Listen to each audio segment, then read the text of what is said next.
मेरा दूर रहता है तो मैं प्रॉपर्टी नहीं दूं, मेरा बेटा कहीं रहता है तो मैं कुछ प्रदान नहीं करूं, मेरा बेटा कुछ करता है तो मैं कुछ ना करूं। ये श्रेष्ठता, ये श्रेष्ठता नहीं।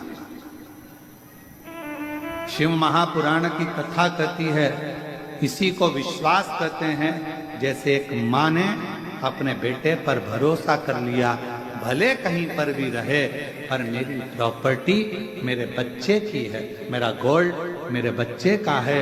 उसी तरह का भरोसा तुम्हें देवाधिदेव महादेव पर रखना चाहिए कि कुछ भी हो, थोड़े दिन दुख है, थोड़े दिन तकलीफ है, थोड़े दिन कष्ट है, थोड़े दिन बीमारी आई है, थोड़े दिन रोग आया है, थोड़े दिन तकलीफ आई है, कोई बात नहीं, बाबा करेगा, अच्छा करेगा, ठीक करेगा, समय आएगा। थोड़ा रुकूं, हमारे वो माँ भटकती नहीं कि मैं यहाँ चले जाऊं, वहां चले जाऊं, मैं दूसरा बेटा कर लूं, मेरे दूसरे बेटे को अपना मान लूं। दुनिया को वो अपना मान लेगी पर उसकी प्रेरणा, उसकी नजर अपने पुत्र पर रहेगी, अपने। और मैंने तेरे ही भरोसे बाबा, तेरे ही भरोसे हवा विच उड़ती जावांगी बाबा, डोल हर तो छड़ी ना मैं कटी जावांगी। भोले मैं तेरी वतन, शंभू मैं तेरी वतन, हवा विच उड़ती जावांगी बाबा, डोल हर तो छड़ी ना मैं कटी जावांगी। भोले मैं तेरी वतन। एक विश्वास को पूर्ण रहना। मुक्ति 3 कदम दूर है, मुक्ति 3 कदम दूर है। उन 3 कदम में पहला कदम है विश्वास, दूसरा कदम है संयम। अपने भीतर संयम उत्पन्न करो। किसी ने कुछ कह दिया, कोई बात नहीं, आड़ा टेढ़ा बोल दिया, कोई बात नहीं, कोई कुछ कहकर चले गया, कोई बात नहीं, कुछ कहकर चले गया, कोई बात नहीं, गाली दे दी, कोई बात नहीं, अपशब्द कह दिया, कोई बात नहीं। व्यक्ति की वाणी से ये पता चलता है कि व्यक्ति का खानदान कैसा है, उसका संस्कार कैसा है और उसका कुल कैसा है, उसकी वाणी से मालूम पड़ता है। आपकी वाणी क्या कहती है?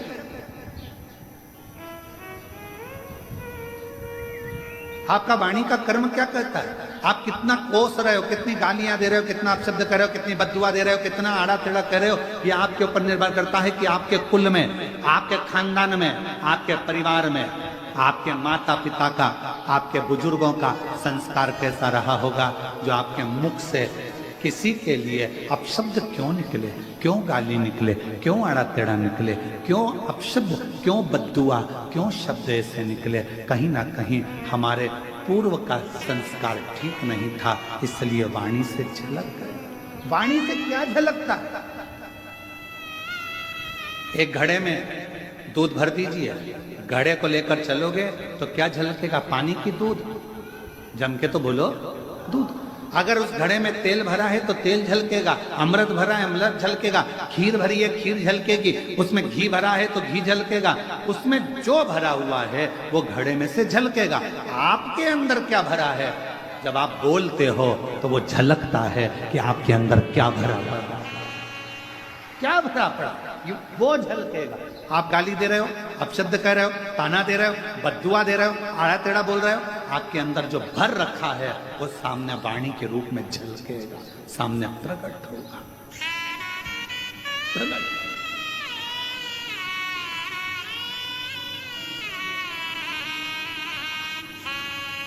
एक लाइन बड़ी सुंदर किसी कवि की है,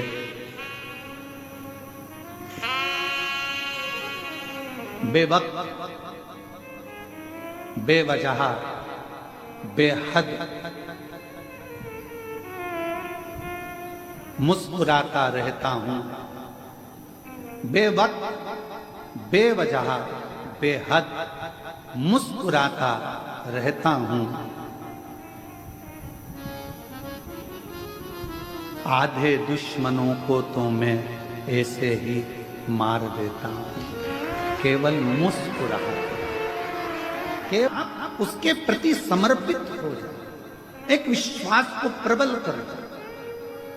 3 कदम दूर मुक्ति है। पहला कदम काहे का है?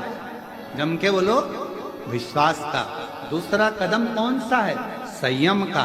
वाणी पर संयम, निगाह पर संयम, श्रवण शक्ति पर संयम, अपनी 5 कर्मेंद्री, 5 ज्ञानेंद्री और एक मन, इन पर जिसने संयम कर लिया, समझ लेना कि आपको मुक्ति का पथ निश्चित हो गया।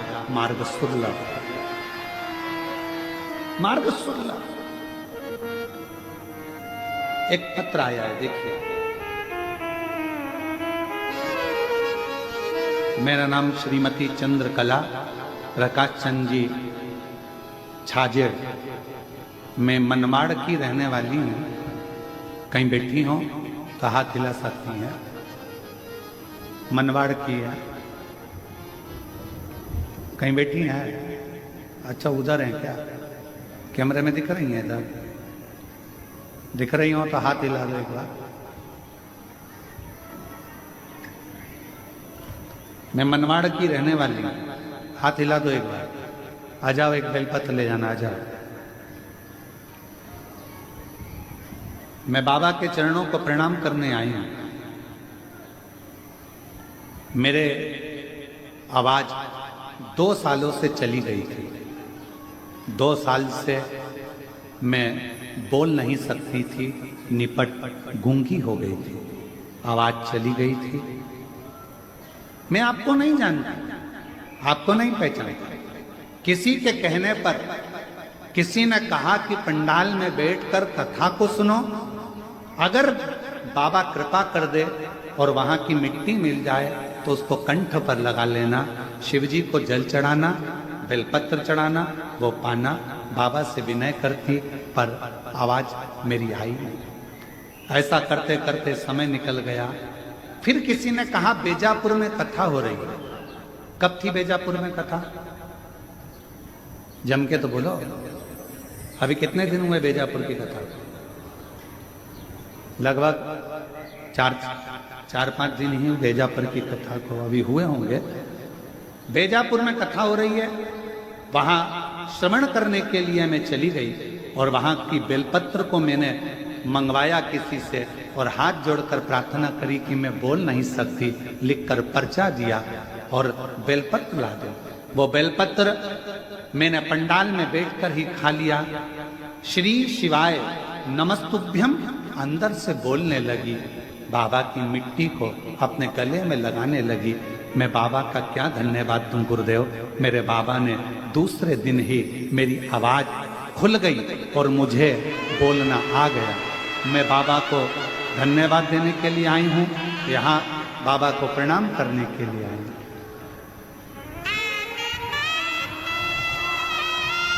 शिव को नमन कर, शिव को कितना मान रहे हो?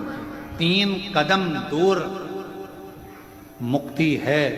पहले नंबर पर विश्वास, भरोसा, दूसरे नंबर पर है संयम और तीसरे नंबर पर है आपका विवेक, आपकी बुद्धि।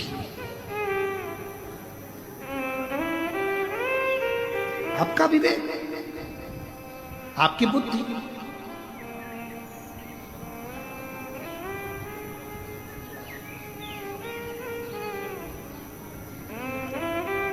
यहाँ दिल्ली वाले वकील साहब बैठे हैं, राठौर साहब। कहाँ बैठे? हाँ, प्रणाम। ये दिल्ली से राठौर साहब जब भी कुबेरेश्वर बाबा के धाम पर आते हैं और कभी मिलते हैं तो इनसे हम एक बात जरूर पूछते हैं कि यहाँ कुछ आपको दिख रहा हो, कोई नजर आ रहा हो, कोई त्रुटि आदि, तो जरूर हमको बताइएगा। तो मैं राठौर साहब को धन्यवाद देता हूँ। वकील साहब, आपको दिल्ली के आप रहने वाले हैं। ये हमेशा एक ही बात कहते हैं, गुरुजी हम कुबेरेश्वर बाबा के धाम पर बुराई देखने के लिए नहीं, हम कुबेरेश्वर बाबा के धाम पर अच्छाई देखने के लिए।